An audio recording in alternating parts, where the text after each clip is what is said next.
Skye Nicolson is looking to return to the ring.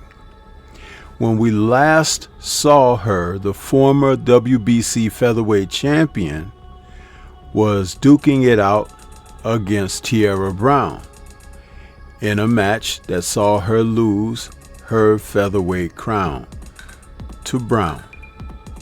Brown has opted not to face her in a rematch, but I'm not so certain that it's just on Brown, because Skye was totally gutted when she lost that decision, a split decision, to Tiara. So what gives with this? Who knows? But when she returns this Saturday on the undercard of Catterall versus Eubank Jr., Harlem Eubank, we'll get a chance to see how stable, how solid Nicolson is after her first defeat. But something tells me there may be a little bit more under the hood of what has transpired with her than we originally realized. So let's talk about Skye Nicolson's return and what's going on.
The comeback, something that usually is a decisive element of a professional fighter's career.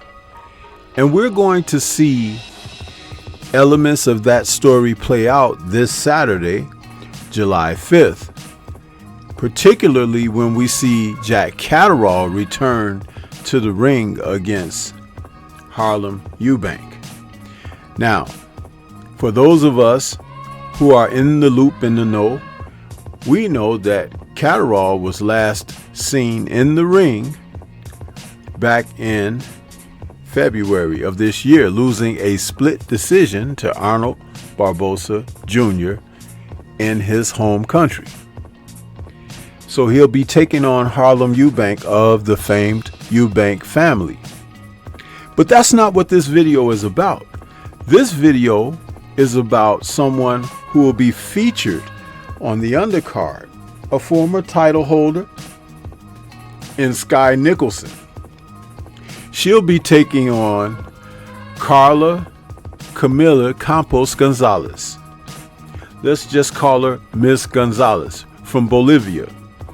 Now, Nicolson, who is from Australia, is coming back after having faced Tiara Brown in March of this year, in a fight where Brown had heckled her and came at her, letting her know that She was now going to be facing someone that wouldn't be intimidated either by her home country, position and status as a title holder, or even this aura that seemed to surround Skye, who has an Olympic background, but she also is the type of fighter that has made bouts difficult for her opponents. You see, Skye has been a boxer that basically made her opponents fight her fight. She's in and out with lateral movement, and her southpaw position creates a lot of problems. So going into the fight with Tierra Brown, she brought her record of 12-0 with 1 KO, but she was heavily supported as someone who could really dictate the tempo. But that was not the case against Tierra Brown. As was stated during the pressers, Brown would come out very aggressive, going after Skye, making Skye aware of not only her strength at featherweight, but her power and tenacity.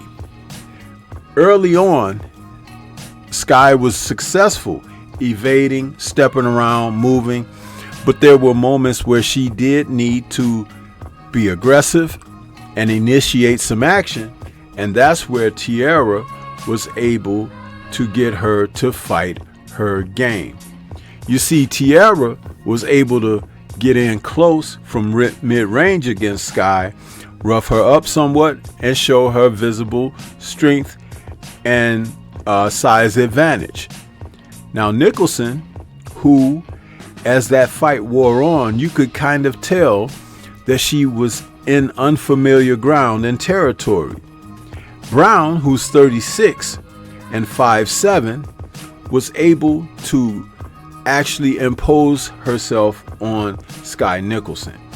Whether it was Tierra as the fighter in person herself, or the challenge and pressure to produce, Nicolson did not have her best outing, but that doesn't take away from Tierra Brown's performance on the night, because going into a title holder's home country and lifting the title away from them is not an easy task. And though Skye tried to fight her off, tried to do things that she had done familiar-wise with her earlier and prior fights, Brown remained unfazed. And so as it began to go forward, you could tell that this fight was aligning to be a bit closer than expected. And so when the final decision was announced, it stated that Tierra Brown had won a split decision. Now, this is the thing about that. Being a fighter who was very confident, perhaps even overconfident, Skye ran into a situation in which she could not make the adjustments necessary to be successful and to come out. And you might have to look back at how Brown had spoke to her, intimidating, also with showing really no respect for the title holder in Nicholson.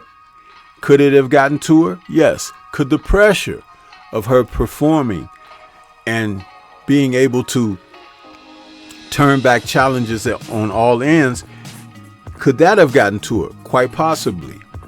But recently she gave an interview, and during that interview, she stated that it was hard dealing with the loss.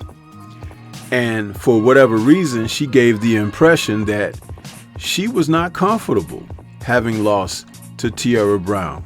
Maybe she thought she would never lose. Maybe she thought the judges would find favor.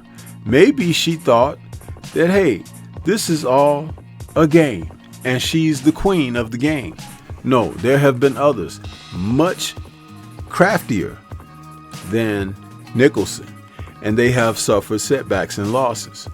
But this Saturday, July 5th, she'll be taking on someone who again, is not a well-known fighter, but she's taken on a challenge where she's moving down. And that's where we get a real sense of what's really going on with Skye, because to move down from featherweight to super bantam in an 8-rounder, the 29-year-old Nicolson is trying to state that this is the weight class that she should have been at the entire time.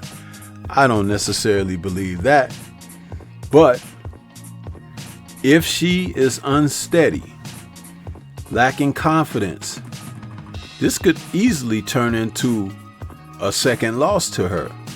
Now, Gonzalez is coming in with a record of 9-3 with 8 KOs, which means that she can crack a little bit. She's 5'3", and a half, 2 inches shorter than Nicolson. But she's an orthodox fighter and 24 years of age. I have not had a chance to look at film on her, but Nicolson really needs a boost. And this could be that if Matchroom's matchmakers have done their job. That remains to be seen, because even though when they matched her against Tierra Brown, it appeared that Skye would be secure enough in that opportunity to defend her title successfully. But here we are. And so, as we look forward to this bout on Saturday with Jack Catterall and Harlem Eubank for the IBF Intercontinental Welterweight title being the main event, there are going to be questions about Skye Nicolson to be asked until the final verdict is in off of this bout. But what do you think? This is Stormy B-Man. Shout out to the mighty LDBC and Liberated Perspective, a third eye view of the world. For more content such as this, please like, comment, subscribe, and share. Let me know your thoughts about Nicolson. And is she a fighter that has only been able to enjoy the successes but can't deal with the setbacks of defeat? Or is she someone who may have been a little bit overconfident, now has to right the ship, and is looking forward to the future challenges of her career? Leave comments and let's discuss further. Peace to everyone out there, and everyone please remain safe.